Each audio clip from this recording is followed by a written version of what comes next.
വിശുദ്ധ ലൂക്കായുടെ സുവിശേഷം അധ്യായം 10. 72 പേരെ അയക്കുന്നു. അനന്തരം കർത്താവ് വേറെ 72 പേരെ തിരഞ്ഞെടുത്ത് താൻ പോകാനിരുന്ന എല്ലാ പട്ടണങ്ങളിലേക്കും നാട്ടിൻപുറങ്ങളിലേക്കും ഈ 2 പേരായി അവരെ തനിക്ക് മുമ്പേ അയച്ചു. അവൻ അവരോട് പറഞ്ഞു, കൊയ്ത്ത് വളരെ, വേലക്കാരോ ചുരുക്കം. അതിനാൽ കൊയ്ത്തിന് വേലക്കാരെ അയക്കുവാൻ കൊയ്ത്തിന്റെ നാഥനോട് നിങ്ങൾ പ്രാർത്ഥിക്കുവിൻ. ഇതാ, ചെന്നായ്ക്കളുടെ ഇടയിലേക്ക് കുഞ്ഞാടുകളെ എന്ന പോലെ ഞാൻ നിങ്ങളെ അയക്കുന്നു. മടിശീലയോ സഞ്ചിയോ ചെരുപ്പോ നിങ്ങൾ കൊണ്ടുപോകരുത്. വഴിയിൽ വെച്ച് ആരെയും അഭിവാദനം ചെയ്യുകയും അരുത്. നിങ്ങൾ ഏത് വീട്ടിൽ പ്രവേശിച്ചാലും ഈ വീടിന് സമാധാനം എന്ന് ആദ്യമേ ആശംസിക്കണം. സമാധാനത്തിന്റെ പുത്രൻ അവിടെയുണ്ടെങ്കിൽ നിങ്ങളുടെ സമാധാനം അവനിൽ കുടികൊള്ളും. ഇല്ലെങ്കിൽ അത് നിങ്ങളിലേക്ക് തിരിച്ചു പോരും. അവരോടൊപ്പം ഭക്ഷിക്കുകയും പാനം ചെയ്യുകയും ചെയ്യുന്നത് കൊണ്ട് ആ വീട്ടിൽ തന്നെ വസിക്കുവേൻ. വേലക്കാരൻ തന്റെ കൂലിക്ക് അർഹനാണല്ലോ. നിങ്ങൾ വീട് തോറും ചുറ്റി നടക്കരുത്. ഏതെങ്കിലും നഗരത്തിൽ നിങ്ങൾ പ്രവേശിക്കുകയും അവർ നിങ്ങളെ സ്വീകരിക്കുകയും ചെയ്യുമ്പോൾ നിങ്ങൾക്ക് വിളമ്പുന്നത് ഭക്ഷിക്കുവിൻ. അവിടെയുള്ള രോഗികളെ സുഖപ്പെടുത്തുവിൻ. ദൈവരാജ്യം നിങ്ങളെ സമീപിച്ചിരിക്കുന്നു എന്ന് അവരോട് പറയുകയും ചെയ്യുവിൻ. നിങ്ങൾ ഏതെങ്കിലും നഗരത്തിൽ പ്രവേശിക്കുമ്പോൾ അവർ നിങ്ങളെ സ്വീകരിക്കാതിരുന്നാൽ തെരുവിലേക്ക് ഇറങ്ങിക്കൊണ്ട് പറയണം, നിങ്ങളുടെ നഗരത്തിൽ നിന്ന് ഞങ്ങളുടെ കാലുകളിൽ പറ്റിയിട്ടുള്ള പൊടികൾ പോലും നിങ്ങൾക്കെതിരായി ഞങ്ങൾ തട്ടിക്കളയുന്നു. എന്നാൽ ദൈവരാജ്യം സമീപിച്ചിരിക്കുന്നുവെന്ന് നിങ്ങൾ അറിഞ്ഞുകൊള്ളുവിൻ. ഞാൻ നിങ്ങളോട് പറയുന്നു, ഈ ദിവസം സോദോമിന്റെ സ്ഥിതി ഈ നഗരത്തേക്കാൾ സഹനീയമായിരിക്കും. അനുദപിക്കാത്ത നഗരങ്ങൾ. കൊറാസീൻ, നിനക്ക് ദുരിതം. ബെത്സദ, നിനക്ക് ദുരിതം. നിങ്ങളിൽ നടന്ന അത്ഭുതങ്ങൾ ടയറിലും സീദോനിലും നടന്നിരുന്നുവെങ്കിൽ അവിടുത്തെ ജനങ്ങൾ ചാക്കുടുത്തും ചാരം പൂശിയും പണ്ടേ തന്നെ പശ്ചാത്തപിക്കുമായിരുന്നു. ആകയാൽ വിധി ദിവസത്തിൽ ടയറിന്റെയും സീദോന്റെയും സ്ഥിതി നിങ്ങളുടേതിനേക്കാൾ സഹനീയമായിരിക്കും. കഫർനാമേ, നീ ആകാശത്തോളം ഉയർത്തപ്പെട്ടിരിക്കുന്നുവോ, നീ പാതാളത്തോളം താഴ്ത്തപ്പെടും. നിങ്ങളുടെ വാക്ക് കേൾക്കുന്നവൻ എന്റെ വാക്ക് കേൾക്കുന്നു. നിങ്ങളെ നിരസിക്കുന്നവൻ എന്നെ നിരസിക്കുന്നു. എന്നെ നിരസിക്കുന്നവനോ എന്നെ അയച്ചവനെ നിരസിക്കുന്നു. 72 പേർ മടങ്ങിയെത്തുന്നു. 72 പേരും സന്തോഷത്തോടെ തിരിച്ചു വന്നു പറഞ്ഞു, കർത്താവേ, നിന്റെ നാമത്തിൽ പിശാചുക്കൾ പോലും ഞങ്ങൾക്ക് കീഴടക്കുന്നു. അവൻ പറഞ്ഞു, സാത്താൻ സ്വർഗത്തിൽ നിന്ന് ഇടിമിന്നൽ പോലെ നിലപതിക്കുന്നത് ഞാൻ കണ്ടു. ഇതാ, പാമ്പുകളുടെയും തേളുകളുടെയും ശത്രുവിന്റെ സകല ശക്തികളുടെയും മീതെ ചവിട്ടി നടക്കാൻ നിങ്ങൾക്ക് ഞാൻ അധികാരം തന്നിരിക്കുന്നു. ഒന്നും നിങ്ങളെ ഉപദ്രവിക്കുകയില്ല. എന്നാൽ പിശാചുക്കൾ നിങ്ങൾക്ക് കീഴടങ്ങുന്നു എന്നതിൽ നിങ്ങൾ സന്തോഷിക്കേണ്ട, മറിച്ച് നിങ്ങളുടെ പേരുകൾ സ്വർഗത്തിൽ എഴുതപ്പെട്ടിരിക്കുന്നു എന്നതിൽ സന്തോഷിക്കുവിൻ. യേശു ആത്മാവിൽ ആനന്ദിക്കുന്നു. ആ സമയം തന്നെ പരിശുദ്ധാത്മാവിൽ ആനന്ദിച്ച് അവൻ പറഞ്ഞു, സ്വർഗത്തിന്റെയും ഭൂമിയുടെയും കർത്താവായ പിതാവേ, അവിടുത്തെ ഞാൻ സ്തുതിക്കുന്നു. എന്തെന്നാൽ അങ്ങ് ഇവ ജ്ഞാനികളിൽ നിന്നും ബുദ്ധിമാന്മാരിൽ നിന്നും മറച്ചുവെക്കുകയും ശിശുക്കൾക്ക് വെളിപ്പെടുത്തുകയും ചെയ്തു. അതേ പിതാവേ, അതായിരുന്നു അവിടുത്തെ അഭീഷ്ടം. എല്ലാ കാര്യങ്ങളും പിതാവ് എന്നെ ഏൽപ്പിച്ചിരിക്കുന്നു. പുത്രൻ ആരാണെന്ന് പിതാവല്ലാതെ ആരും ഗ്രഹിക്കുന്നില്ല, പിതാവ് ആരെന്ന് പുത്രനും. പുത്രൻ ആർക്ക് വെളിപ്പെടുത്താൻ ആഗ്രഹിക്കുന്നുവോ അവരും അല്ലാതെ മറ്റാരും ഗ്രഹിക്കുന്നില്ല. അവൻ ശിഷ്യന്മാരെ നേരെ തിരിഞ്ഞ് അവരോട് മാത്രമായി പറഞ്ഞു, നിങ്ങൾ കാണുന്ന കണ്ണുകൾ ഭാഗ്യമുള്ളവ. എന്തെന്നാൽ ഞാൻ പറയുന്നു, അനേകം പ്രവാചകന്മാരും രാജാക്കന്മാരും നിങ്ങൾ കാണുന്നവ കാണാൻ ആഗ്രഹിച്ചു, എങ്കിലും കണ്ടില്ല. നിങ്ങൾ കേൾക്കുന്നവ കേൾക്കാൻ ആഗ്രഹിച്ചു, എങ്കിലും കേട്ടില്ല. നല്ല സമറിയക്കാരന്റെ ഉപമ. അപ്പോൾ ഒരു നിയമജ്ഞൻ എഴുന്നേറ്റ് നിന്ന് അവനെ പരീക്ഷിക്കാൻ ചോദിച്ചു, ഗുരു, നിത്യജീവൻ അവകാശമാക്കാൻ ഞാൻ എന്ത് ചെയ്യണം? അവൻ ചോദിച്ചു, നിയമത്തിൽ എന്ത് എഴുതപ്പെട്ടിരിക്കുന്നു? നീ എന്തു വായിക്കുന്നു? അവർ ഉത്തരം പറഞ്ഞു, നീ നിന്റെ ദൈവമായ കർത്താവിനെ പൂർണ്ണ ഹൃദയത്തോടും പൂർണ്ണ ആത്മാവോടും പൂർണ്ണ ശക്തിയോടും പൂർണ്ണ മനസ്സോടും കൂടെ സ്നേഹിക്കണം, നിന്റെ അയൽക്കാരനെ നിന്നെ പോലെയും. അവൻ പ്രതിവചിച്ചു, നീ ശരിയായി തന്നെ ഉത്തരം പറഞ്ഞു. ഇതനുസരിച്ച് പ്രവർത്തിക്കുക, നീ ജീവിക്കും. എന്നാൽ അവൻ തന്നെ സാധൂകരിക്കാൻ ആഗ്രഹിച്ച് യേശുവിനോട് ചോദിച്ചു, ആരാണ് എന്റെ അയൽക്കാരൻ? യേശു പറഞ്ഞു, ഒരുവൻ ജെറുസലേമിൽ നിന്ന് ജെറീക്കയിലേക്ക് പോവുകയായിരുന്നു. അവൻ കവർച്ചക്കാരുടെ കയ്യിൽ അകപ്പെട്ടു. അവർ അവന്റെ വസ്ത്രങ്ങൾ ഉരിഞ്ഞെടുത്ത് അവനെ പ്രഹരിച്ച് അർത്ഥപ്രാണനാക്കിയിട്ട് പോയി കളഞ്ഞു. ഒരു പുരോഹിതൻ ആ വഴിയെ വന്നു അവനെ കണ്ട് മറുവശത്തോടെ കടന്നുപോയി. അതുപോലെ ഒരു ലേവായനും അവിടെ വന്നപ്പോൾ അവനെ കണ്ടെങ്കിലും കടന്നുപോയി. എന്നാൽ ഒരു സമറിയക്കാരൻ യാത്രാമധ്യേ അവൻ കിടന്ന സ്ഥലത്ത് വന്നു. അവനെ കണ്ട് മനസ്സലിഞ്ഞ് അടുത്ത് ചെന്ന് എണ്ണയും വീഞ്ഞും ഒഴിച്ച് അവന്റെ മുറിവുകൾ വെച്ച് കെട്ടി തന്റെ കഴുതയുടെ പുറത്ത് കയറ്റി ഒരു സത്രത്തിൽ കൊണ്ടുചെന്ന് പരിചരിച്ചു. അടുത്ത ദിവസം അവൻ സത്രം സൂക്ഷിപ്പുകാരന്റെ കയ്യിൽ നിന്ന് 2 ദനാറ കൊടുത്തിട്ട് പറഞ്ഞു, ഇവന്റെ കാര്യം നോക്കിക്കൊള്ളണം. കൂടുതലായി എന്തെങ്കിലും ചെലവാകുന്നുവെങ്കിൽ ഞാൻ തിരിച്ചു വരുമ്പോൾ തന്നുകൊള്ളാം. കച്ചവടക്കാരുടെ കയ്യിലകപ്പെട്ട ആ മനുഷ്യന് ഈ മൂവരിൽ ആരാണ് അയൽവക്കാരനായി വർത്തിച്ചത്? അവനോട് കരുണ കാണിച്ചവനെന്ന് ആ നിയമജ്ഞൻ പറഞ്ഞു. യേശു പറഞ്ഞു, നീയും പോയി അതുപോലെ ചെയ്യുക. മർത്തായും മറിയവും. അവർ പോകുന്ന വഴി അവൻ ഒരു ഗ്രാമത്തിൽ പ്രവേശിച്ചു. മർത്ത എന്നു പേരുള്ള ഒരുവൾ അവനെ സ്വഭവനത്തിൽ സ്വീകരിച്ചു. അവൾക്ക് മറിയം എന്നു പേരായ ഒരു സഹോദരി ഉണ്ടായിരുന്നു. അവൾ കർത്താവിന്റെ വചനങ്ങൾ കേട്ടുകൊണ്ട് അവന്റെ പാദത്തിങ്കിൽ ഇരുന്നു. മർത്തയാകട്ടെ പലവിധ ശുശ്രൂഷകളിൽ മുഴുകി വ്യഗ്രചിത്തയായിരുന്നു. അവൾ അവന്റെ അടുത്ത് ചെന്ന് പറഞ്ഞു, കർത്താവെ, ശുശ്രൂഷയ്ക്കായി എന്റെ സഹോദരി എന്നെ തനിയെ വിട്ടിരിക്കുന്നത് നീ ശ്രദ്ധിക്കുന്നില്ലേ? എന്നെ സഹായിക്കാൻ അവളോട് പറയുക. കർത്താവ് അവളോട് പറഞ്ഞു, മർത്ത, മർത്ത, നീ പലതിനെയും കുറിച്ച് ഉത്കണ്ഠാകുലയും അസ്വസ്ഥയുമായിരിക്കുന്നു. ഒന്നു മാത്രമേ ആവശ്യമുള്ളൂ. മറിയം നല്ല ഭാഗം തിരഞ്ഞെടുത്തിരിക്കുന്നു, അത് അവളിൽ നിന്ന് എടുക്കപ്പെടുകയില്ല. യേശു പഠിപ്പിച്ച പ്രാർത്ഥന. അവൻ ഒരിടത്ത് പ്രാർത്ഥിച്ചുകൊണ്ടിരിക്കുകയായിരുന്നു. പ്രാർത്ഥിച്ചു കഴിഞ്ഞപ്പോൾ ശിഷ്യന്മാരിൽ ഒരുവൻ വന്നു പറഞ്ഞു, കർത്താവെ, യോഹന്നാൻ എന്റെ ശിഷ്യന്മാരെ പഠിപ്പിച്ചതുപോലെ ഞങ്ങളെയും പ്രാർത്ഥിക്കാൻ പഠിപ്പിക്കുക. അവൻ അരുളി ചെയ്തു, നിങ്ങൾ ഇങ്ങനെ പ്രാർത്ഥിക്കുവിൻ: പിതാവേ, അങ്ങയുടെ നാമം പൂജിതമാകണമേ, അങ്ങയുടെ രാജ്യം വരണമേ, അന്നു വേണ്ട ആഹാരം ഓരോ ദിവസവും ഞങ്ങൾക്ക് തരണമേ. ഞങ്ങളുടെ പാപങ്ങൾ ഞങ്ങളോട് ക്ഷമിക്കണമേ, എന്തെന്നാൽ ഞങ്ങളുടെ കടക്കാരോട് ഞങ്ങളും ക്ഷമിക്കുന്നു. ഞങ്ങളെ പ്രലോഭനത്തിൽ ഉൾപ്പെടുത്തരുതേ. പ്രാർത്ഥനയുടെ ശക്തി. അവൻ അവളോട് പറഞ്ഞു, നിങ്ങളിൽ ഒരുവന് ഒരു സ്നേഹിതനുണ്ടായിരിക്കെ അർദ്ധരാത്രി അവന്റെ അടുത്ത് ചെന്ന് അവൻ പറഞ്ഞു, സ്നേഹിത, എനിക്ക് 3 അപ്പം വായ്പ നൽകുക.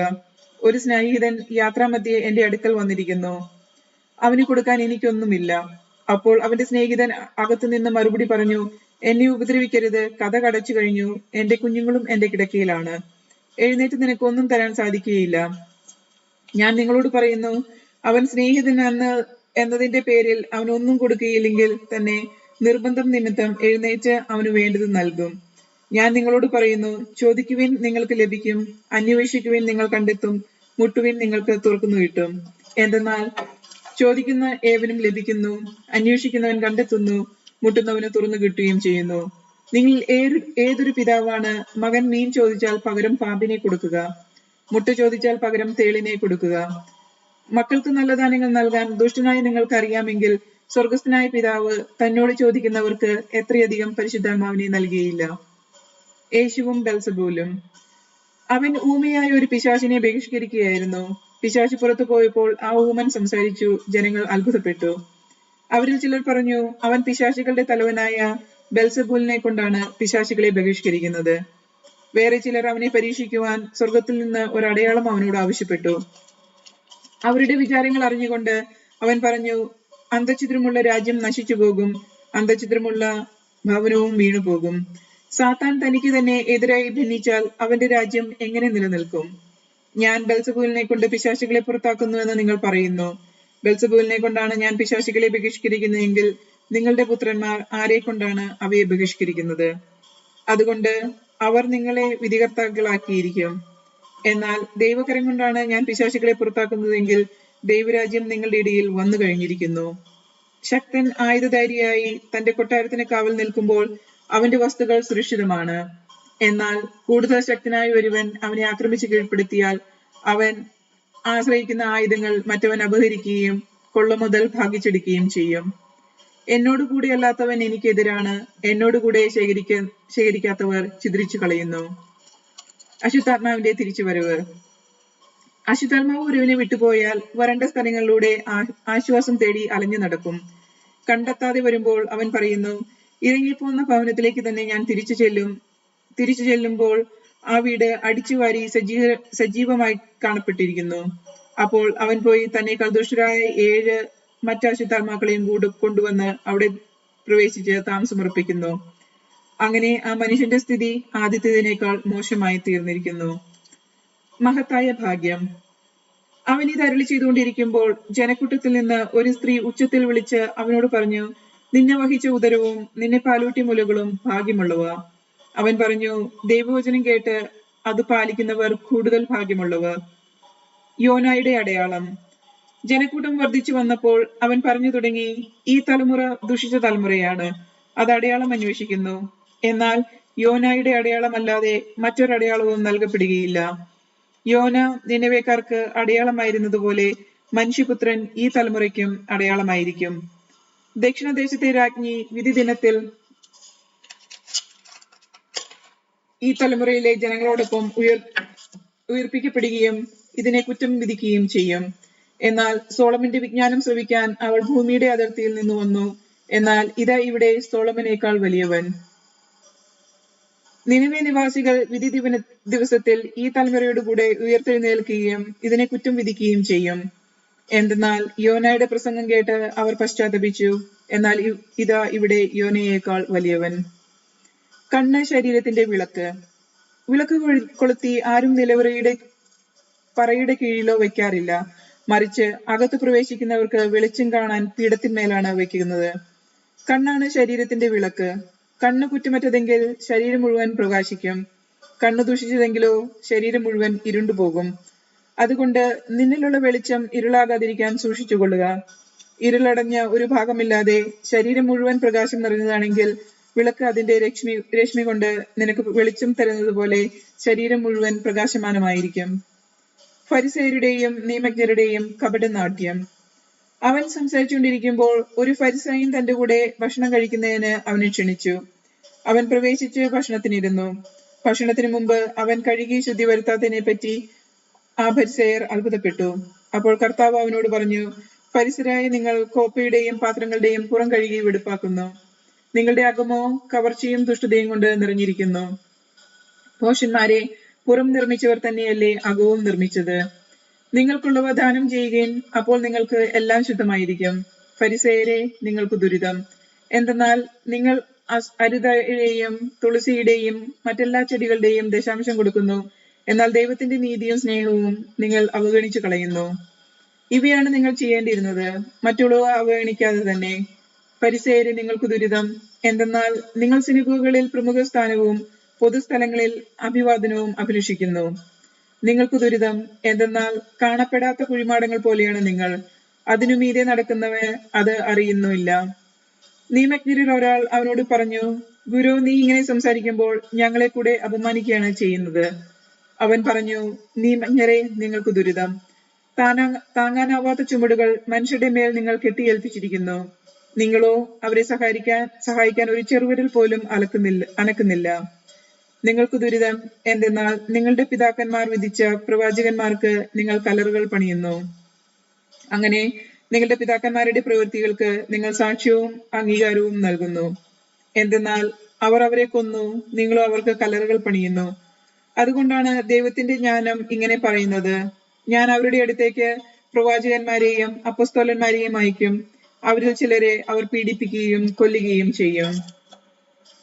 ലോകാരംഭം മുതൽ ചൊരിയപ്പെട്ടിട്ടുള്ള സകല പ്രവാചകന്മാരുടെയും രക്തത്തിന്, ആബേൽ മുതൽ ബലിപീഠത്തിനും വിശുദ്ധ സ്ഥലത്തിനും മധ്യേ വെച്ച് കൊല്ലപ്പെട്ട സക്രിയ വരെയുള്ളവരുടെ രക്തത്തിന് ഈ തലമുറ ഉത്തരം പറയേണ്ടി വരും. അതെ, ഞാൻ പറയുന്നു, ഈ തലമുറയോട് അത് ആവശ്യപ്പെടും. നിയമജ്ഞരെ, നിങ്ങൾക്ക് ദുരിതം. നിങ്ങൾ വിജ്ഞാനത്തിന്റെ താക്കോൽ കരസ്ഥമാക്കിയിരിക്കുന്നു. നിങ്ങളോ അകത്ത് പ്രവേശിച്ചില്ല. പ്രവേശിക്കാൻ വന്നവർ തടസ്സം പറയുകയും ചെയ്തു. അവൻ അവിടെ നിന്ന് പോകവേ നിയമജ്ഞരും ഫരിസേയരും കോപാകുലരായി പല കാര്യങ്ങളെയും പറ്റി സംസാരിക്കാൻ അവനെ പ്രേരിപ്പിക്കുകയും അവൻ പറയുന്നതിൽ എന്തെങ്കിലും തെറ്റ് കണ്ടുപിടിക്കാൻ തക്കം നോക്കുകയും ചെയ്തു.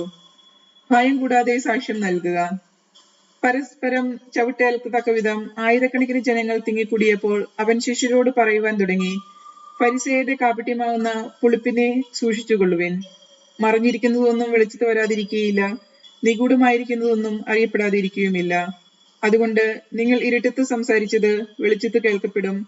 വീട്ടിൽ സ്വകാര്യ മുറിയിൽ വെച്ച് ചെവിയിൽ പറഞ്ഞത് പുരമുകളിൽ പ്രഘോഷിക്കപ്പെടും. എന്റെ സ്നേഹിതരെ, നിങ്ങളോട് ഞാൻ പറയുന്നു, ശരീരത്തെ കൊല്ലുന്നതിൽ കവിഞ്ഞ് ഒന്നും ചെയ്യാൻ കഴിയാത്തവരെ നിങ്ങൾ ഭയപ്പെടേണ്ട. എന്തെന്നാൽ നിങ്ങൾ ആരെ ഭയപ്പെടണമെന്ന് ഞാൻ മുന്നറിയിപ്പ് തരാം. കൊന്നതിനു ശേഷം നിങ്ങളെ നഗരത്തിലേക്ക് തള്ളിക്കളയാൻ അധികാരമുള്ളവനെ ഭയപ്പെടുവേൻ. അതെ, ഞാൻ പറയുന്നു, അവരെ ഭയപ്പെടുവിൻ. 5 കുരുവികൾ 2 നാണയത്തുട്ടിന് വിൽക്കപ്പെടുന്നില്ലേ? അവയിൽ ഒന്നുപോലും ദൈവസന്നിധിയിൽ വിസ്മരിക്കപ്പെടുന്നില്ല. നിങ്ങളുടെ തലമുടിയിഴ പോലും എണ്ണപ്പെട്ടിരിക്കുന്നു. ഭയപ്പെടേണ്ട, നിങ്ങൾ അനേകം കുരുവികളേക്കാൾ വിലയുള്ളവരാണ്. ഞാൻ നിങ്ങളോട് പറയുന്നു, മനുഷ്യരുടെ മുമ്പിൽ എന്നെ ഏറ്റുപറയുന്ന ഏതൊരുവനെയും ദൈവത്തിന്റെ ദൂതന്മാരുടെ മുൻപിൽ മനുഷ്യപുത്രനും ഏറ്റുപറയും. മനുഷ്യരുടെ മുമ്പിൽ എന്നെ തള്ളിപ്പറയുന്നവർ ദൈവത്തിന്റെ ദൂതന്മാരുടെ മുമ്പിലും തള്ളിപ്പറയും. മനുഷ്യപുത്രനെതിരായി സംസാരിക്കുന്നവനോട് ക്ഷമിക്കപ്പെടും, എന്നാൽ പരിശുദ്ധനെതിരായി ദൂഷണം പറയുന്നവരോട് ക്ഷമിക്കപ്പെടുകയില്ല. സിനഗോഗുകളിലും അധികാരികളുടെയും ഭരണാധിപന്മാരുടെയും മുമ്പിലും അവർ നിങ്ങളെ കൊണ്ടുപോകും എന്നും എന്തു പറയണമെന്നും ഉത്കണ്ഠാകുലരാകേണ്ട. എന്താണ് പറയേണ്ടതെന്ന് ആ സമയത്ത് പരിശുദ്ധാത്മാവ് നിങ്ങളെ പഠിപ്പിക്കും. ഭോഷനായ ധനികൻ. ജനക്കൂട്ടത്തിനിടയിൽ നിന്ന് ഒരുവൻ അവനോട് പറഞ്ഞു, ഗുരു, പിതൃസ്വത്ത് ഞാനുമായി പങ്കുവയ്ക്കാൻ എന്റെ സഹോദരനോട് കൽപ്പിക്കണമേ. യേശു അവനോട് ചോദിച്ചു, ഹേ മനുഷ്യ, എന്നെ നിങ്ങളുടെ ന്യായാധിപനോ സ്വത്ത് ഭാവിക്കുന്നവനോ ആയി ആര് നിയമിച്ചു? അനന്തരം അവൻ അവരോട് പറഞ്ഞു, ജാഗരൂകരായിരിക്കുവിൻ, എല്ലാ അത്യാഗ്രഹങ്ങളിൽ നിന്ന് അകന്നിരിക്കുകയും ചെയ്യുവിൻ. മനുഷ്യജീവിതം സമ്പത്ത് കൊണ്ടല്ല ധന്യമാകുന്നത്. ഒരു ഉപമയും അവരോട് പറഞ്ഞു. ഒരു ധനികന്റെ കൃഷിസ്ഥലം സമൃദ്ധമായ വിളവ് നൽകി. അവൻ ഇങ്ങനെ ചിന്തിച്ചു, ഞാൻ എന്ത് ചെയ്യും? ഈ ധാന്യം മുഴുവൻ സൂക്ഷിക്കുവാൻ എനിക്ക് സ്ഥലമില്ലല്ലോ. അവൻ പറഞ്ഞു, ഞാൻ ഇങ്ങനെ ചെയ്യും, എന്റെ അറപ്പുറകൾ പൊളിച്ച് കൂടുതൽ വലിയ പണിയും അതിലെന്റെ ധാന്യവും വിഭവങ്ങളും സംഭരിക്കും. അനന്തരം ഞാൻ എന്റെ ആത്മാവിനോട് പറയും, ആത്മാവേ, അനേക വർഷത്തേക്ക് വേണ്ട വിഭവങ്ങൾ നിനക്കായി സംഭരിക്കപ്പെട്ടിരിക്കുന്നു. വിശ്രമിക്കുക, തിന്നുകുടിച്ച് ആനന്ദിക്കുക. എന്നാൽ ദൈവം അവനോട് പറഞ്ഞു, ഭോഷ, ഈ രാത്രിയിൽ നിന്റെ ആത്മാവിനെ നിന്നിൽ നിന്ന് അകറ്റപ്പെടും. അപ്പോൾ നീ ഒരുക്കി വെച്ചിരിക്കുന്നവ ആരുടേതാകും? ഇതുപോലെയാണ് ദൈവസന്നിധിയിൽ സമ്പന്നനാകാതെ തനിക്ക് വേണ്ടി സമ്പത്ത് ശേഖരിക്കുന്നവനും. ദൈവപരിപാലനയിൽ ആശ്രയം. വീണ്ടും അവൻ ശിഷ്യരോട് അരുളി ചെയ്തു, അതിനാൽ ഞാൻ നിങ്ങളോട് പറയുന്നു, എന്ത് ഭക്ഷിക്കും എന്ന ജീവനെ പറ്റിയോ എന്ത് ധരിക്കും എന്ന ശരീരത്തെ പറ്റിയോ നിങ്ങൾ ആകുലരാകേണ്ട. എന്തെന്നാൽ ജീവൻ ഭക്ഷണത്തിനും ശരീരം വസ്ത്രത്തിനും ഉപരിയാണ്. കാക്കകളെ നോക്കുവിൻ, അവ വിതയ്ക്കുന്നില്ല, കൊയ്യുന്നില്ല, അവർക്ക് കലവറയോ കളപ്പുരകളോ ഇല്ല, എങ്കിലും ദൈവം അവയെ പോറ്റുന്നു. പക്ഷികളെക്കാൾ എത്രയോ വിലപ്പെട്ടവരാണ് നിങ്ങൾ. ആകുലതനാകുന്നത് കൊണ്ട് ആയുസിന്റെ ദൈർഘ്യം ഒരു മുഴം കൂടി നീട്ടാൻ നിങ്ങൾക്ക് ആർക്ക് സാധിക്കും?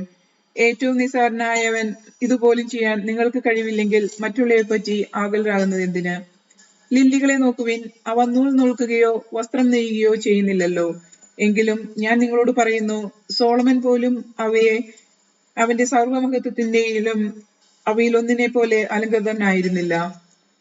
ഇന്നുള്ളതും നാളെ തീയിലെറിയപ്പെടുന്നതുമായ വയലിലെ പുല്ലിനെ ദൈവം ഇത്രമാത്രം അണിയിക്കുന്നുവെങ്കിൽ അല്പവിശ്വാസികളെ നിങ്ങളെ എത്രയധികം അണിയിക്കുകയില്ല. എന്തു തിന്നണമെന്നോ എന്തു കുടിക്കണമെന്നോ അന്വേഷിക്കേണ്ട, ആകുലചിത്തരാകലും വേണ്ട. ഈ ലോകത്തിലെ ജനതകളാണ് ഇതെല്ലാം അന്വേഷിക്കുന്നത്. നിങ്ങൾക്കിതെല്ലാം ആവശ്യമാണെന്ന് നിങ്ങളുടെ പിതാവിന് അറിയാം.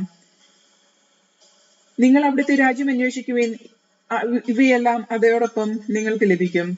ചെറിയ അജഗണമേ, ഭയപ്പെടേണ്ട, എന്തെന്നാൽ നിങ്ങൾക്ക് രാജ്യം നൽകാൻ നിങ്ങളുടെ പിതാവ് പ്രസാദിച്ചിരിക്കുന്നു. നിങ്ങളുടെ സമ്പത്ത് വിറ്റ് ദാനം ചെയ്യുവിൻ, പഴകിപ്പോകാത്ത പണസഞ്ചികൾ കരുതി വെക്കുവിൻ. ഒടുങ്ങാത്ത നിക്ഷേപം സ്വർഗത്തിൽ സംഭരിച്ചു വെക്കുവിൻ. അവിടെ കള്ളന്മാർ കടന്നു വരികയോ ചിതൽ നശിപ്പിക്കുകയില്ല. നിന്റെ നിക്ഷേപം എവിടെയോ അവിടെ നിന്റെ ഹൃദയവും. സദാ ജാഗരൂകരായ ഭൃത്യന്മാർ, നിങ്ങൾ അരമുറുക്കിയും വിളക്ക് കത്തിച്ചും ഇരിക്കുവിൻ.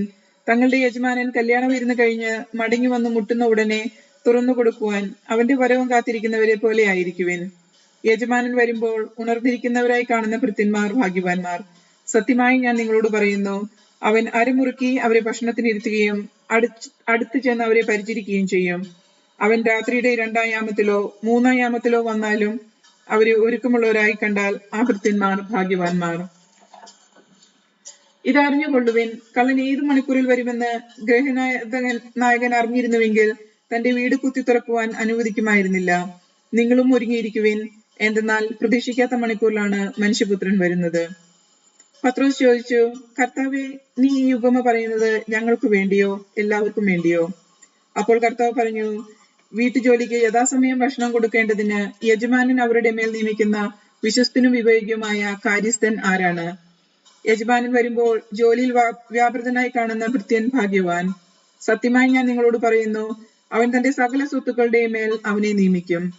എന്നാൽ ആ ഭൃത്യൻ തന്റെ യജമാനൻ വരാൻ വൈകുമെന്നുള്ളിൽ കരുതി യജമാന്റെ ദാസരെയും ദാസിമാരെയും അടിക്കുവാനും തിന്നുകൊഴിച്ച് ഉന്മത്തരാകുവാനും തുടങ്ങിയാൽ പ്രതീക്ഷിക്കാത്ത ദിവസങ്ങളിലും അറിയാത്ത മണിക്കൂറിലും യജമാനൻ വരികയും അവനെ ശിക്ഷിച്ച് തന്റെ പങ്ക് അവിശ്വാസികളുടെ കൂടെ ആക്കുകയും ചെയ്യും.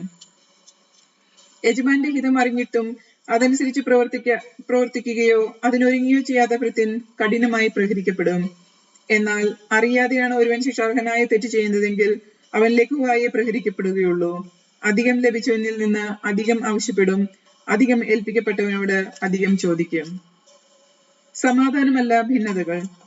ഭൂമിയിൽ തീയിടാനാണ് ഞാൻ വന്നത്. അത് ഇതിനകം കത്തി ജ്വലിച്ചിരുന്നെങ്കിൽ എനിക്കൊരു സ്നാനം സ്വീകരിക്കാനുണ്ട്. അത് നിവൃത്തിയാകുവോളം ഞാൻ എത്ര ഞെരുങ്ങുന്നു. ഭൂമിയിൽ സമാധാനം നൽകാനാണ് ഞാൻ വന്നിരിക്കുന്നതെന്ന് നിങ്ങൾ വിചാരിക്കുന്നുവോ? അല്ല, ഭിന്നതയെന്ന് ഞാൻ നിങ്ങളോട് പറയുന്നു. ഭിന്നിച്ചിരിക്കുന്ന 5 പേർ ഇനിമേൽ ഒരു വീട്ടിലുണ്ടായിരിക്കും. 3 പേർ 2 പേർക്കെതിരായും 2 പേർ 3 പേർക്കെതിരായും ഭിന്നിച്ചിരിക്കും. പിതാവ് പുത്രനും പുത്രൻ പിതാവിനും എതിരായും അമ്മ മകൾക്കും മകൾ അമ്മയ്ക്കും എതിരായും അമ്മായിമ്മ മരുമകൾക്കും മരുമകൾ അമ്മായിമ്മയ്ക്കും എതിരായി ഭിന്നിക്കും. കാലത്തിന്റെ അടയാളങ്ങൾ വിവേചിക്കുവിൻ. അവൻ ജനക്കൂട്ടത്തോട് പറഞ്ഞു, പടിഞ്ഞാറ് മേഘം ഉയരുന്നത് കണ്ടാൽ മഴ വരുന്നു എന്ന് നിങ്ങൾ പറയുന്നു. അങ്ങനെ സംഭവിക്കുകയും ചെയ്യുന്നു. തെക്കൻ കാറ്റടിക്കുമ്പോൾ അത്യഷ്ണമുണ്ടാകും എന്ന് നിങ്ങൾ പറയുന്നു, അത് സംഭവിക്കുന്നു. കപടനാട്യക്കാരെ, ഭൂമിയുടെയും ആകാശത്തിന്റെയും ഭാവഭേദം വ്യാഖ്യാനിക്കാൻ നിങ്ങൾക്കറിയാം. എന്നാൽ ഈ കാലത്തെ വ്യാഖ്യാനിക്കാൻ നിങ്ങൾക്കറിയാത്തത് എന്തുകൊണ്ട് നിങ്ങൾ ശരിയായി വിധിക്കുന്നില്ല? നീ നിന്റെ ശത്രുവിനോടുകൂടെ അധികാരിയുടെ അടുത്തേക്ക് പോകുമ്പോൾ വഴിയിൽ വെച്ച് തന്നെ അവനുമായി രമ്യപ്പെട്ടുകൊള്ളുക. അല്ലെങ്കിൽ അവൻ നിന്നെ ന്യായാധിപന്റെ അടുത്തേക്ക് കൊണ്ടുപോവുകയും ന്യായാധിപൻ നിന്നെ കാരാഗൃഹപാലകനെ ഏൽപ്പിക്കുകയും അവൻ നിന്നെ തടവറയിലാക്കുകയും ചെയ്യും. അവസാനത്തെ തട്ടുവരെ കൊടുക്കാതെ നീ അവിടെ നിന്ന് പുറത്തു വരികയില്ല എന്ന് ഞാൻ നിങ്ങളോട് പറയുന്നു. പശ്ചാത്തപിക്കുന്നില്ലെങ്കിൽ നാശം. ഗലീലിയക്കാരനായ ഏതാനും പേരുടെ ബലികളിൽ അവരുടെ രക്തം കൂടി പീലാത്തോസ് കലർത്തിയ വിവരം ആ സമയത്ത് അവിടെ ഉണ്ടായിരുന്ന ചിലർ അവനെ അറിയിച്ചു. അവൻ ചോദിച്ചു, ഇവയെല്ലാം അനുഭവിക്കുന്നത് കൊണ്ട് അവർ മറ്റെല്ലാ ഗലീലിയേക്കാളും കൂടുതൽ പാപികളായിരുന്നു എന്ന് നിങ്ങൾ കരുതുന്നുവോ? അല്ല എന്ന് ഞാൻ പറയുന്നു. പശ്ചാത്തപിക്കുന്നില്ലെങ്കിൽ നിങ്ങൾ എല്ലാവരും അതുപോലെ നശിക്കും. അഥവാ സിലോഹിലെ ഗോപുരം ഇടിഞ്ഞു വീണ് കൊല്ലപ്പെട്ട ആ 18 പേർ അന്ന് ജെറുസലേമിൽ താമസിച്ചിരുന്ന എല്ലാവരേക്കാൾ കുറ്റക്കാരായിരുന്നു എന്ന് നിങ്ങൾ വിചാരിക്കുന്നുവോ? അല്ല എന്ന് ഞാൻ പറയുന്നു. പശ്ചാത്തപിക്കുന്നില്ലെങ്കിൽ നിങ്ങൾ എല്ലാവരും അതുപോലെ നശിക്കും. ഫലം തരാത്ത അത്തിവൃക്ഷം. അവൻ ഈ ഉപമ പറഞ്ഞു. ഒരുവൻ മുന്തിരിത്തോട്ടത്തിൽ ഒരു അത്തിവൃക്ഷം നട്ടുപിടിപ്പിച്ചു. അതിൽ പഴമുണ്ടോ എന്ന് നോക്കാൻ അവൻ വന്നു, എന്നാൽ ഒന്നും കണ്ടില്ല. അപ്പോൾ അവൻ കൃഷിക്കാരനോട് പറഞ്ഞു, 3 വർഷമായി ഞാൻ ഈ അത്തിവൃക്ഷത്തിന് ഫലം അന്വേഷിച്ചു വരുന്നു, ഒന്നും കാണുന്നില്ല. അത് വെട്ടിക്കളയുക, എന്തിനു നിലം പാഴാക്കണം. കൃഷിക്കാരൻ അവനോട് പറഞ്ഞു, യജമാനെ, ഈ വർഷം കൂടെ അത് നിൽക്കട്ടെ. ഞാൻ അതിന്റെ ചുവട് കിളച്ച് വളമിടാം. മേലിൽ ഇത് ഫലം നൽകിയേക്കാം. ഇല്ലെങ്കിൽ നീ അത് വെട്ടിക്കളഞ്ഞുകൊള്ളുക. കൂനുള്ള സ്ത്രീയെ സുഖപ്പെടുത്തുന്നു. ഒരു സാപത്തിൽ അവൻ സിനഗോഗിൽ പഠിപ്പിച്ചുകൊണ്ടിരുന്നു. 18 വർഷമായി ഒരാത്മാവ് ബാധിച്ച് രോഗിണിയായി നിവർന്നു നിൽക്കാൻ സാധിക്കാത്ത വിധം കൂനിപ്പോയ ഒരുവൾ അവിടെ ഉണ്ടായിരുന്നു. യേശു അവളെ കണ്ടപ്പോൾ അടുത്ത് വിളിച്ചു പറഞ്ഞു, സ്ത്രീയെ, നിന്റെ രോഗത്തിൽ നിന്ന് നീ മോചിക്കപ്പെട്ടിരിക്കുന്നു. അവൻ അവളുടെ മേൽ കൈകൾ വെച്ചു. തൽക്ഷണം അവൾ നിവർന്നു നിൽക്കുകയും ദൈവത്തെ സ്തുതിക്കുകയും ചെയ്തു. യേശു സാപത്തിൽ രോഗം സുഖപ്പെടുത്തിയതിൽ കോപിച്ച് സിനഗോഗ് അധികാരി ജനങ്ങളോട് പറഞ്ഞു, ജോലി ചെയ്യാവുന്ന 6 ദിവസങ്ങളുണ്ട്. ആ ദിവസങ്ങളിൽ വന്ന് രോഗശാന്തി നേടിക്കൊള്ളുക, സാപത്ത് ദിവസം പാടില്ല. അപ്പോൾ കർത്താവ് പറഞ്ഞു, കപടനാട്യക്കാരെ, നിങ്ങൾ ഓരോരുത്തരും സാപത്തിൽ കാളയെയോ കഴുകനെയോ തൊഴുത്തിൽ നിന്നഴിച്ച് വെള്ളം കുടിപ്പിക്കാൻ കൊണ്ടുപോകുന്നില്ലേ? 18 വർഷം സാത്താൻ ബന്ധിച്ചിരുന്നവളായ അബ്രാഹത്തിന്റെ ഈ മകളെ സാപത്ത് ദിവസം അഴിച്ചു വിടേണ്ടതില്ലെന്നോ? ഇത് കേട്ട് അവന്റെ പ്രതിയോഗികളെല്ലാം ലജ്ജിതരായി. എന്നാൽ ജനക്കൂട്ടം മുഴുവൻ അവൻ ചെയ്തിരുന്ന മഹനീയ കൃത്യങ്ങളെ കുറിച്ച് സന്തോഷിച്ചു. കടുകുമണിയും പുളിമാവും. അവൻ പറഞ്ഞു, ദൈവരാജ്യം എന്തിനോട് സദൃശ്യമാണ്? എന്തിനോട് ഞാൻ അതിനെ ഉപമിക്കും? അത് ഒരുവൻ തന്റെ തോട്ടത്തിൽ പാകിയ കടുകുമണികൾക്ക് സദൃശ്യമാണ്. അത് വളർന്നു മരമായി, ആകാശത്തിലെ പക്ഷികൾ അതിന്റെ ശാഖയിൽ ചേക്കേറി. അവൻ വീണ്ടും പറഞ്ഞു, ദൈവരാജ്യത്തെ എന്തിനോടാണ് ഞാൻ ഉപമിക്കേണ്ടത്? ഒരു സ്ത്രീ 3 അളവ് മാവിൽ അത് മുഴുവൻ പുളിക്കുവോളം ചേർത്ത് വെച്ച പുളിപ്പ് പോലെയാണത്. ഇടുങ്ങിയ വാതിൽ. പട്ടണങ്ങളിലും ഗ്രാമങ്ങളിലും പഠിപ്പിച്ചുകൊണ്ട് അവൻ ജെറുസലേമിലേക്ക് യാത്ര ചെയ്യുകയായിരുന്നു. ഒരുവൻ അവനോട് ചോദിച്ചു, കർത്താവെ, രക്ഷ പ്രാപിക്കുന്നവർ ചുരുക്കമാണോ? അവൻ അവരോട് പറഞ്ഞു, ഇടുങ്ങിയ വാതിലിലൂടെ പ്രവേശിക്കാൻ പരിശ്രമിക്കുവിൻ. ഞാൻ നിങ്ങളോട് പറയുന്നു, അനേകം പേർ പ്രവേശിക്കാൻ ശ്രമിക്കും, എന്നാൽ അവർക്ക് സാധിക്കുകയില്ല. വീട്ടുടമസ്ഥൻ എഴുന്നേറ്റ് വാതിലഴിച്ചു കഴിഞ്ഞാൽ പിന്നെ നിങ്ങൾ പുറത്തു വന്ന്, കർത്താവെ, ഞങ്ങൾക്ക് തുറന്നു തരണമേ എന്ന് പറഞ്ഞ് വാതിൽക്കൽ മുട്ടാൻ തുടങ്ങും. അപ്പോൾ അവൻ നിങ്ങളോട് പറയും, നിങ്ങൾ എവിടെ നിന്നാണെന്ന് ഞാൻ അറിയുന്നില്ല. അപ്പോൾ നിങ്ങൾ പറയും, നിന്റെ സാന്നിധ്യത്തിൽ ഞങ്ങൾ ഭക്ഷിക്കുകയും പാനം ചെയ്യുകയും ഞങ്ങളുടെ തെരുവുകളിൽ നീ പഠിപ്പിക്കുകയും ചെയ്തിട്ടുണ്ട്. എന്നാൽ അവൻ പറയും, നിങ്ങൾ എവിടെ നിന്നാണെന്ന് ഞാൻ അറിയുന്നില്ല. അനീതി പ്രവർത്തിക്കുന്ന നിങ്ങൾ എന്നിൽ നിന്ന് അകന്നു പോകുവിൻ. അബ്രാഹവും ഇസഹാക്കും യാക്കോബും സകല പ്രവാചകന്മാരും ദൈവരാജ്യത്തിൽ ഇരിക്കുന്നതായും നിങ്ങൾ പുറന്തട്ടപ്പെട്ടതായും കാണുമ്പോൾ നിങ്ങൾ വിലപിക്കുകയും പല്ലിറുമുകയും ചെയ്യും. കിഴക്ക് നിന്നും പടിഞ്ഞാറ് നിന്നും വടക്കു നിന്നും തെക്കു നിന്നും ജനങ്ങൾ വന്ന് ദൈവരാജ്യത്തിൽ വിരുന്നിനിരിക്കും. അപ്പോൾ മുൻപന്മാരാകുന്ന പിൻപന്മാരും പിൻപന്മാരാകുന്ന മുൻപന്മാരും ഉണ്ടായിരിക്കും. ജെറുസലേമിനെ കുറിച്ചുള്ള വിലാപം. അപ്പോൾ തന്നെ ചില ഫരിസേയർ വന്ന് അവനോട് പറഞ്ഞു, ഇവിടെ നിന്ന് പോവുക, ഹേരോദോസ് നിന്നെ കൊല്ലാൻ ഒരുങ്ങുന്നു. അവൻ പറഞ്ഞു, നിങ്ങൾ പോയി ആ കുറുക്കനോട് പറയുവിൻ, ഞാൻ ഇന്നും നാളെയും പിശാചുകളെ പുറത്താക്കുകയും രോഗശാന്തി നൽകുകയും ചെയ്യും. 3-ാം ദിവസം എന്റെ ദൗത്യം ഞാൻ പൂർത്തിയാക്കിയിരിക്കും. എങ്കിലും ഇന്നും നാളെയും മറ്റന്നാളും ഞാൻ എന്റെ യാത്ര തുടരേണ്ടിയിരിക്കുന്നു. എന്തെന്നാൽ ജെറുസലേമിന് പുറത്തുവെച്ച് ഒരു പ്രവാചകൻ നശിക്കുക സാധ്യമല്ല. ജെറുസലേം, ജെറുസലേം, പ്രവാചകന്മാരെ കൊല്ലുകയും നിന്റെ അടുത്തേക്ക് അയക്കപ്പെടുന്നവരെ കല്ലെറിയുകയും ചെയ്യുന്നവളെ, പിടക്കോഴി കുഞ്ഞുങ്ങളെ ചിറകിൻ കീഴിൽ ചേർക്കുന്നത് പോലെ നിന്റെ സന്താനങ്ങളെ ഒന്നിച്ചു ചേർക്കുന്നതിന് ഞാൻ എത്രയോ പ്രാവശ്യം ആഗ്രഹിച്ചു, പക്ഷെ നിങ്ങൾ സമ്മതിച്ചില്ല. ഇതാ, നിങ്ങളുടെ ഭവനം പരിത്യക്തമായിരിക്കുന്നു. ഞാൻ നിങ്ങളോട് പറയുന്നു, കർത്താവിന്റെ നാമത്തിൽ വരുന്നവൻ അനുഗ്രഹീതൻ എന്ന് നിങ്ങൾ പറയുന്നത് വരെ നിങ്ങൾ എന്നെ കാണുകയില്ല. അധ്യായം 14. മഹോദര രോഗിയെ സുഖപ്പെടുത്തുന്നു. ഒരു സാപത്തിൽ അവൻ ഫരിസേയ പ്രമാണികളിൽ ഒരുവന്റെ വീട്ടിൽ ഭക്ഷണത്തിന് പോയി. അവർ അവനെ ശ്രദ്ധിച്ചുകൊണ്ടിരുന്നു. അവിടെ മഹോദര രോഗി ഉണ്ടായിരുന്നു. യേശു നിയമജ്ഞരോടും ഫരിസേയരോടുമായി ചോദിച്ചു, സാപത്തിൽ രോഗശാന്തി നൽകുന്നത് അനുവദനീയമോ അല്ലയോ? അവർ നിശബ്ദരായിരുന്നു. യേശു അവനെ അടുത്ത് വിളിച്ച് സുഖപ്പെടുത്തി അയച്ചു. അനന്തരം അവൻ അവനോട് ചോദിച്ചു, സാപത്തിൽ തന്റെ പുത്രനോ കാളയോ കിണറ്റിൽ വീണാൻ ഉടൻ പിടിച്ചു കയറ്റാത്തവരായി നിങ്ങളിൽ ആരുണ്ട്? മറുപടി പറയാൻ അവർക്ക് കഴിഞ്ഞില്ല. അതിഥിക്കും ആതിഥേയനും ഉപദേശം. ക്ഷണിക്കപ്പെട്ടവർ പ്രമുഖ സ്ഥാനങ്ങൾ തിരഞ്ഞെടുക്കുന്നത് കണ്ടപ്പോൾ അവൻ അവരോട് ഒരു ഉപമ പറഞ്ഞു. ആരെങ്കിലും നിന്നെ ഒരു കല്യാണ വിരുന്നിനെ ക്ഷണിച്ചാൽ പ്രമുഖ സ്ഥാനത്ത് കയറിയിരിക്കരുത്. ഒരുപക്ഷെ നിന്നേക്കാൾ ബഹുമാന്യനായ ഒരാളെ അവൻ ക്ഷണിച്ചിട്ടുണ്ടായിരിക്കും. നിങ്ങളെ രണ്ടുപേരെയും ക്ഷണിച്ചവർ വന്ന് ഇവന് സ്ഥലം കൊടുക്കുക എന്ന് നിന്നോട് പറയും. അപ്പോൾ നീ ലജ്ജിച്ച് അവസാനത്തെ സ്ഥലത്ത് പോയി ഇരിക്കും. ആയതുകൊണ്ട് നീ വിരുന്നിന് ക്ഷണിക്കപ്പെടുമ്പോൾ അവസാനത്തെ സ്ഥാനത്ത് പോയി ഇരിക്കുക. ആതിഥേയൻ വന്ന് നിന്നോട്, സ്നേഹിത, മുന്നോട്ട് കയറിയിരിക്കുക എന്ന് പറയും. അപ്പോൾ നിന്നോടുകൂടെ ഭക്ഷണത്തിരിക്കുന്ന സകലരുടെയും മുമ്പാകെ നിനക്ക് മഹത്വമുണ്ടാകും. തന്നെത്തന്നെ ഉയർത്തുന്നവൻ താഴ്ത്തപ്പെടും, തന്നെത്തന്നെ താഴ്ത്തുന്നവൻ ഉയർത്തപ്പെടും. തന്നെ ക്ഷണിച്ചവനോടും അവൻ പറഞ്ഞു, നീ ഒരു സദ്യയോ അത്താഴ വിരുന്നോ കൊടുക്കുമ്പോൾ നിന്റെ സ്നേഹിതരെയോ സഹോദരരെയോ ബന്ധുക്കളെയോ ധനികരായ അയൽക്കാരെയോ വിളിക്കരുത്. ഒരുപക്ഷെ അവർ നിന്നെ പകരം ക്ഷണിക്കുകയും അത് നിനക്ക് പ്രതിഫലമാകുകയും ചെയ്യും. എന്നാൽ നീ സദ്യ നടത്തുമ്പോൾ ദരിദ്രർ, വിശക്കുന്നവർ, മുടന്തർ, കുരുടർ എന്നിവരെ ക്ഷണിക്കുക. അപ്പോൾ നീ ഭാഗ്യവാനായിത്തീരും. എന്തെന്നാൽ പകരം നൽകുവാൻ അവന്റെ പക്കൽ ഒന്നുമില്ല. നീതിമാന്മാരുടെ പുനഃസ്ഥാപനത്തിന് നിനക്ക് പ്രതിഫലം നൽകും.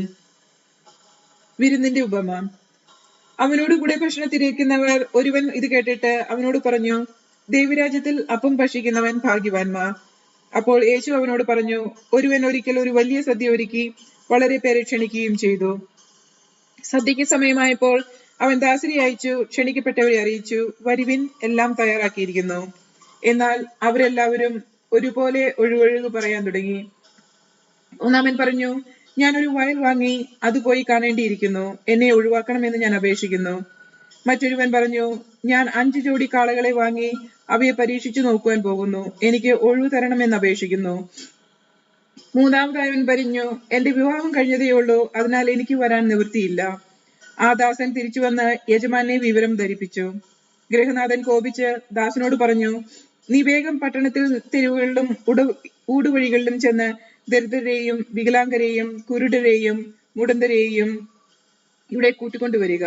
അനന്തരം ആ ദാസൻ പറഞ്ഞു, യജമാനെ നീ കൽപ്പിച്ചതുപോലെ ഞാൻ ചെയ്തു, ഇനിയും സ്ഥലമുണ്ട്. യജമാനൻ ദാസനോട് പറഞ്ഞു, നീ പെരുവഴിയിലും ഇടവഴികളിലും ചെന്ന് എന്റെ വീട് നിറയുവോളം ആളുകളെ അകത്തേക്ക് വരാൻ നിർബന്ധിക്കുക. എന്തെന്നാൽ ക്ഷണിക്കപ്പെട്ടവരിൽ ഒരുവനും എന്റെ വിരുന്ന് ആസ്വദിക്കുകയില്ല എന്ന് ഞാൻ നിങ്ങളോട് പറയുന്നു.